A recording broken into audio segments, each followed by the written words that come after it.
There's no doubt tensions are rising in Lebanon, and so's the risk of all-out war with Israel.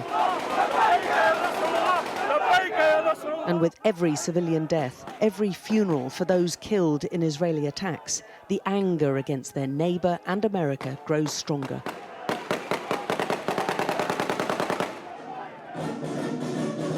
We've been to a lot of these funerals recently. This time there was a guard of honour from medics, remembering a young female colleague who was killed alongside another woman in the latest tit-for-tat bombings.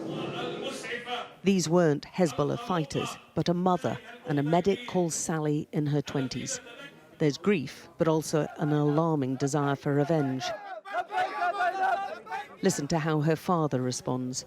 How do you view her death as a medical worker? Yeah, you know, there is people now make the fight with our enemy. I want to help them. I want to help them. Yes, I can. I can. Why not? You mean revenge? Yes.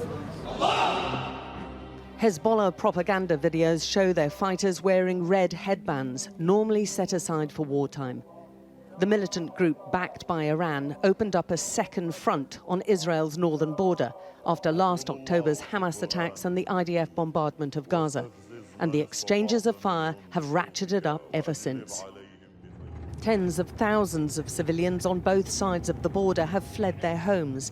Now the strikes are going deeper and further. With UN officials in Lebanon warning this weekend there's a very real threat of miscalculation which could lead to a wider war. Everyone is concerned that this will turn into something greater, and it seems that nobody actually wants this to turn into a conflict. So that's why there is an opportunity for these political and diplomatic solutions to emerge, and this is why we're continuing to work toward that. An Israeli strike last week, which killed the most senior Hezbollah commander so far, led to yet more dire threats from the militants. We will intensify our operations in severity, strength, quantity and quality, the head of the Hezbollah Executive Council said. The immediate revenge saw the largest volley of Hezbollah rockets into northern Israel in a single day, causing widespread fires and alarm everywhere of impending all-out war. And both sides continue to make threats. Hezbollah's increasing aggression is bringing us to the brink of what could be a wider escalation, one that could have devastating consequences for Lebanon and the entire region. It'll take a skilled negotiator to defuse tensions, but so much rests on doing just that.